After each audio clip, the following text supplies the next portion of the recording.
Gracias nuevamente por la invitación. Y bueno, vemos que el IMAEP tuvo una variación acumulada en 2023 alrededor del orden del 5%. Eso está un poco por encima de lo esperado por las expectativas del mercado y también por las proyecciones oficiales que manejaba el BCP. Y es un dato positivo. Significa, digamos, que la economía tuvo un dinamismo más fuerte en 2023 de lo que se esperaba.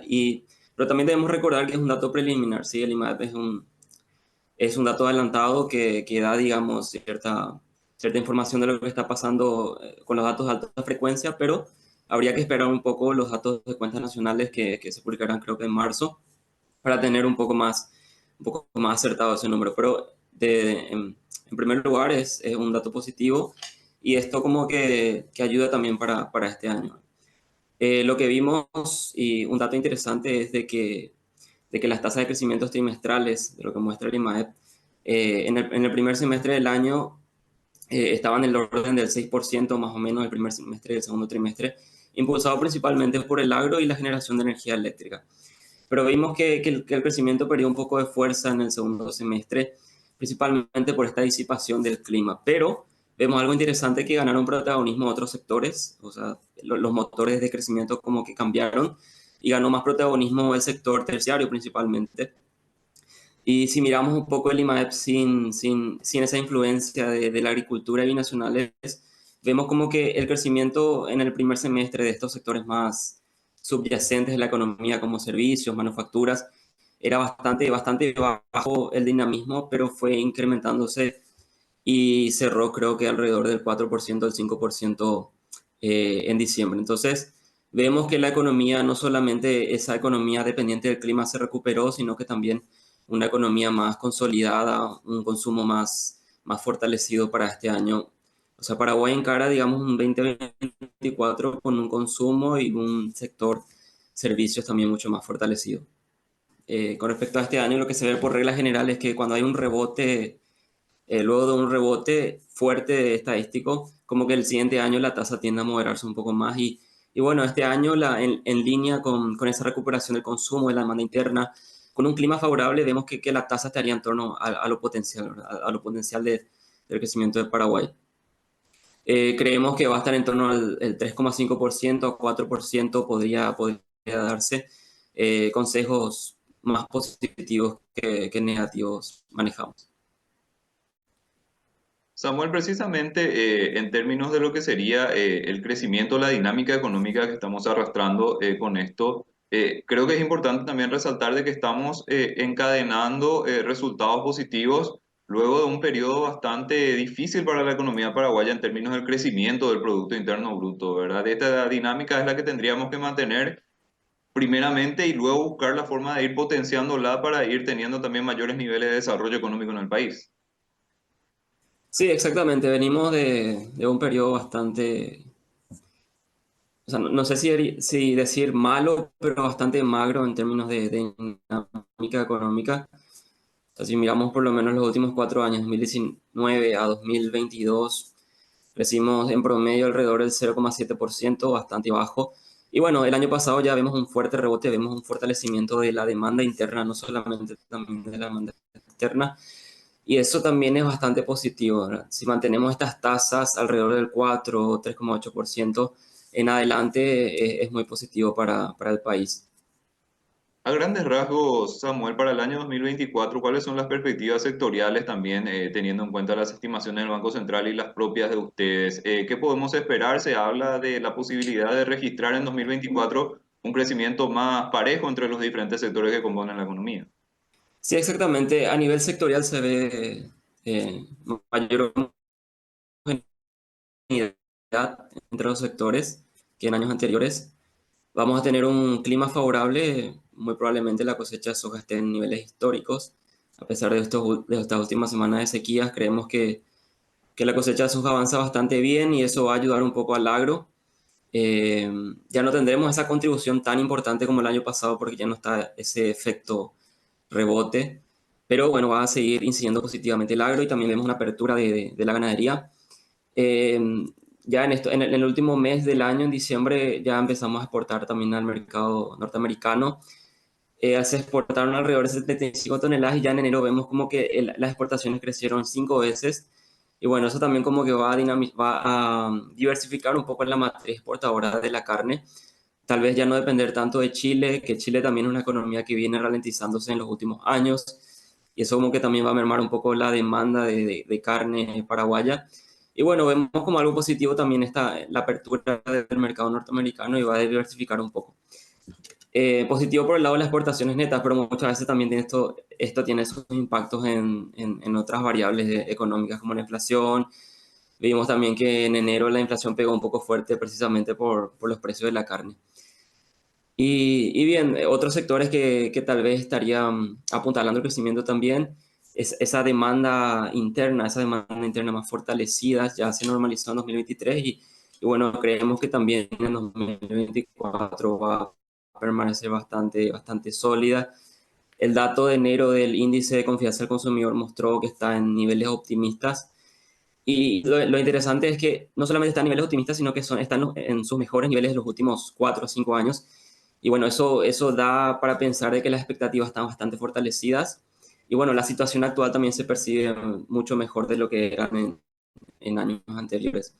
De hecho, en 2023, todo el año, el índice de confianza del consumidor, el consumo se mantuvo bastante sólido. Y bueno, este año ya con un panorama de tasas más bajas, ya con una normalización hacia la baja también de la tasa de política monetaria, como que va a haber un poco más de espacio para el consumo y el crédito. Vemos que el crédito en términos reales está creciendo bastante, o sea, tiene bastante dinámica y bueno, las expectativas de los agentes también se mantienen bastante favorables para este año. Entonces vemos también un sector servicios que se viene recuperando fuertemente, servicios a las empresas, servicios personales, el comercio que está también recuperándose fuertemente. Y bueno, así que también el salario real ya recuperó niveles pre-pandemia y bueno, en la medida que la inflación vaya aflojando también y se vayan recomponiendo, digamos, los precios, también el salario real va a ir recuperándose y bueno, el consumo también se va a ir fortaleciendo. Otros sectores que creemos que se van a recuperar también la manufactura. Creemos que con esta cosecha de soja, esta normalización del clima también, como la industria está bastante ligada también al agro, la molienda y aceites va a tener un buen año. Como habías dicho, la industria de carne también puede experimentar bastante dinámica. Y bueno, otro sector bastante importante en la industria es la farmacéutica, que también con esta normalización de las deudas que se tenía, digamos, de parte del gobierno anterior, como que podría normalizar un poco más la situación y experimentar mayor dinámica. Ahora bien, las construcciones también se perfilan bastante bien para este año. Hay bastantes perspectivas buenas para consolidar un poco esas inversiones privadas que venían un poco lentas en los últimos años y con un panorama ya de tasas un poco más moderadas, creo que podrían darse mayores dinamismo para la construcción. Así que vemos un año bastante homogéneo en cuanto a los sectores y creemos que estaríamos en una tasa bastante sólida de crecimiento en torno al 3,5-4% más o menos. Samuel, mencionaste precisamente el dato de inflación. Otra cuestión que te quería preguntar. En enero se tuvo un crecimiento de prácticamente 1% mensual, una tasa relativamente alta en términos comparativos y también con base en las metas y proyecciones hacia la meta de cierre de año, ¿verdad?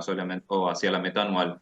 ¿Esto sorprendió en líneas generales? ¿Podría replicarse nuevamente en enero o ven algún tipo de estacionalidad que podría estar generando este rendimiento que se tuvo en cuanto a la inflación? Sí, sorprendió bastante a las expectativas, o sea, también a nuestras proyecciones y las expectativas del mercado que manejábamos, pero se da principalmente por los componentes volátiles de la canasta. Está explicado en un 70-75% más o menos por frutas y verduras y la carne que había mencionado anteriormente. Y bueno, esto eh, sorprendió principalmente por ese lado. Eh, eh, no-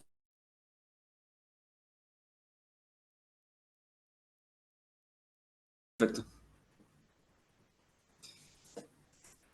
Sí, y bueno, el dato de enero sorprendió principalmente por estos componentes volátiles de la canasta, explicaban un 70-75% más o menos por frutas y verduras y carne. Si bien no esperamos una nueva sorpresa en febrero, en este mes. Pero bueno, hay que estar atentos y monitorear la dinámica mensual de la carne.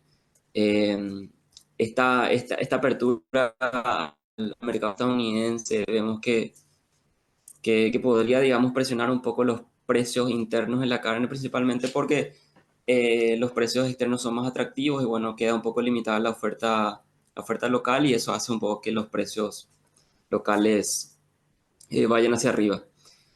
En principio no creemos que estos componentes volátiles detonen una nueva espiral inflacionaria. No es lo usual. No vemos que el principal commodity energético, que es combustible, vemos bastante estable.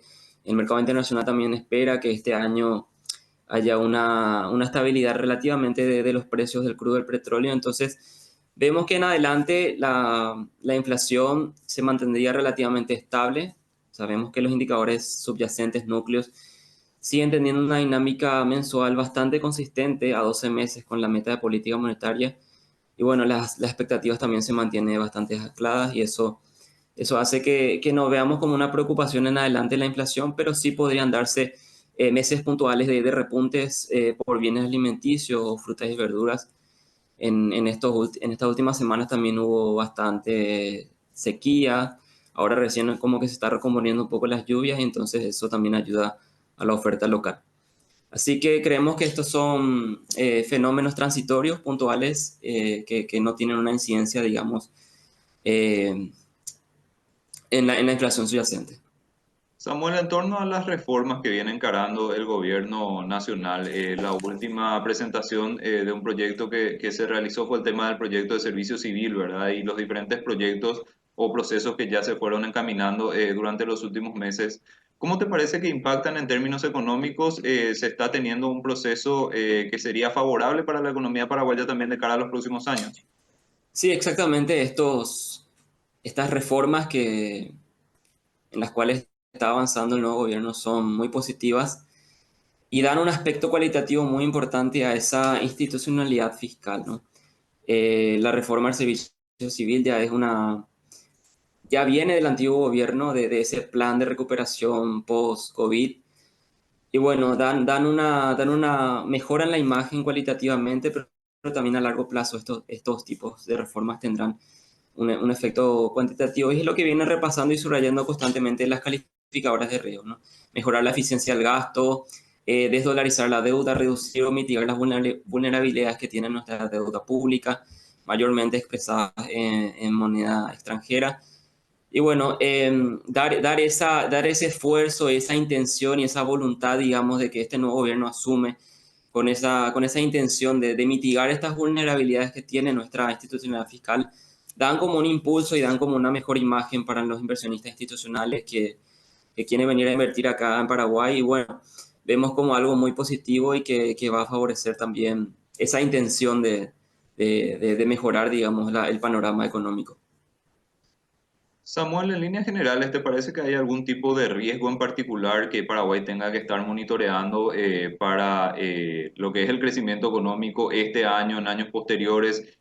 No sé si el tema de tasas de interés podría ser relevante. Se está bajando mucho la presión con relación a lo que había sido el escenario en años anteriores, ¿verdad? Pero ¿hay algún tipo de cuestión que te parezca relevante ir mencionando como un factor que Paraguay tiene que estar monitoreando constantemente también de cara a lo que serían las expectativas de crecimiento económico? Sí, principalmente el factor climático es bastante importante. Si bien este año tuvimos bueno, 2 años ya seguidos de buen factor climático, ya para la próxima campaña se espera una alta probabilidad de la niña.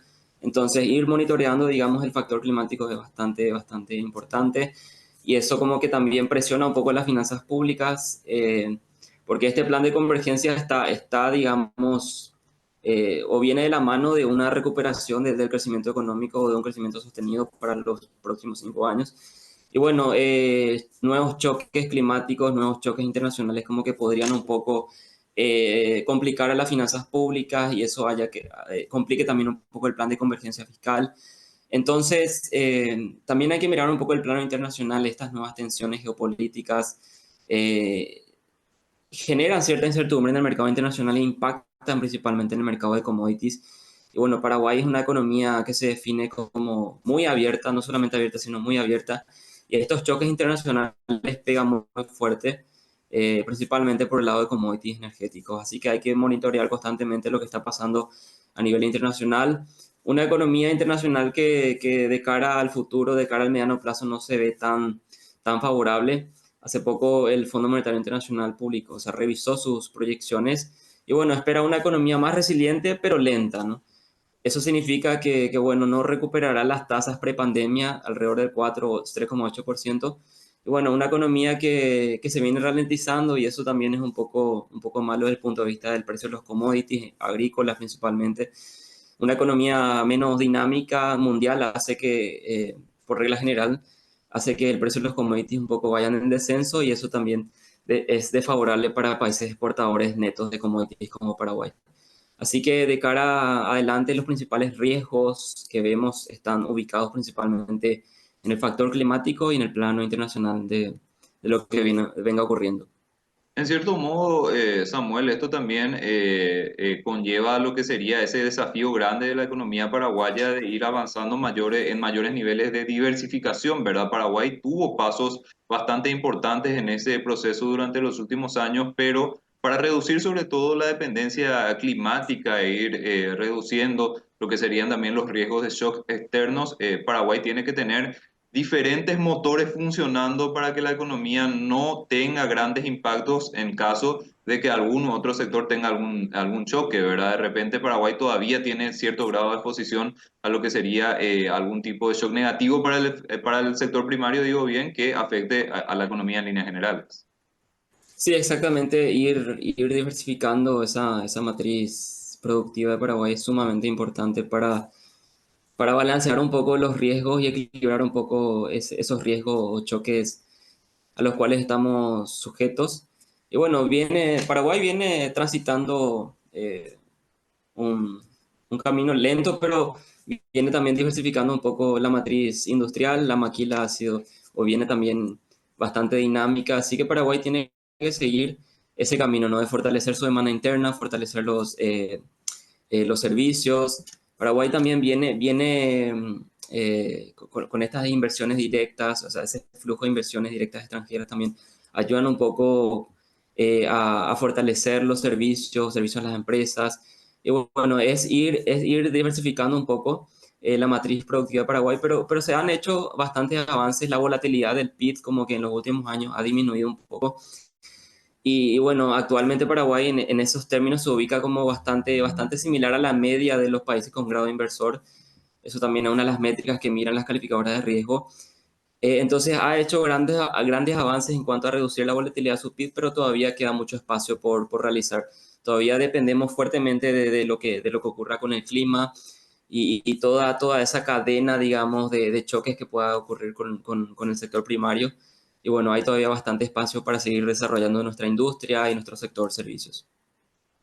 Lo que sí, Samuel, creo que podemos resaltar es que Paraguay está justamente sobresaliendo en el escenario regional con estas cuestiones que estuvimos comentando, una dinámica de crecimiento económico, una inflación controlada y un ordenamiento económico bastante interesante. Este tipo de cuestiones también hacen que Paraguay capte mucha inversión en los mercados internacionales. Tenemos la experiencia de la última emisión de bonos soberanos que inclusive Paraguay pudo ubicar con porción en moneda local y con condiciones bastante favorables, ¿verdad? Este tipo de cuestiones son las que Paraguay tiene que mantener de cara al futuro. Sí, exactamente. El orden macroeconómico es fundamental, es una de las patas más importantes. Y bueno, vemos que esto se refleja también en esa emisión histórica, primera emisión histórica en moneda local en el mercado internacional. Y bueno, los inversionistas institucionales ven a Paraguay como un país serio en términos monetarios y fiscales. Hay dos patas bastante importantes, la meta de inflación y también la meta fiscal que no se está logrando en los últimos años, pero hay ese firme compromiso y esa voluntad por volver, digamos, a cerrar con un déficit fiscal en torno al 1,5%. Se ve también un plan creíble del gobierno, un plan gradual también de retornar a eso. Y bueno, vemos que esto está dando frutos en términos, nos unimos también a países que ya tienen grado inversor como Chile, Uruguay y Perú, que ya han logrado también emitir en el mercado internacional en sus monedas. Y bueno, esto es bastante positivo, es un aspecto bastante cualitativo muy importante para Paraguay. que siga atrayendo inversiones institucionales y desarrolla un poco también ese mercado interno, seguir profundizando en nuestro mercado de capitales en moneda local, es bastante positivo para Paraguay. Esto no significa que, y bueno, ocupamos también un espacio bastante privilegiado porque si bien no tenemos el grado inversor, el famoso grado inversor, pero estamos emitiendo, digamos, a tasas bastante similares o tenemos spreads bastante bajos, similares a países como Uruguay y Chile, que ya son grado inversor. Tal vez nos falta un peldaño más para llegar a esa calificación. Particularmente nosotros, de cara al corto plazo, no vemos que se pueda dar, digamos, esa calificación, principalmente por las métricas cuantitativas. En las métricas cualitativas es como que Paraguay está haciendo una buena tarea y muestra esa intención, porque no hay que mirar solamente la foto, sino la película. ¿Qué está haciendo Paraguay para llegar, digamos, a ese grado inversor? Todavía tenemos un PIB per cápita muy por debajo de lo que es la media, digamos, de los países grado inversor. Tenemos una deuda pública bastante vulnerable a choques de tipo de cambio. Y bueno, eso hace que todavía no podamos dar, digamos, el paso al grado inversor. Y también una economía que viene creciendo, pero no tal vez tan rápido como podría hacerlo, como lo hicieron otros países como Perú en su tiempo cuando llegó al grado inversor. Perú crecía a tasas del 7 al 9%, y bueno, Paraguay está en torno al 4%, que es su crecimiento potencial. Entonces, como que las calificadoras de riesgo creemos nosotros que no ven todavía esas métricas cuantitativas, pero Paraguay está en camino y muy positivamente hacia esa meta.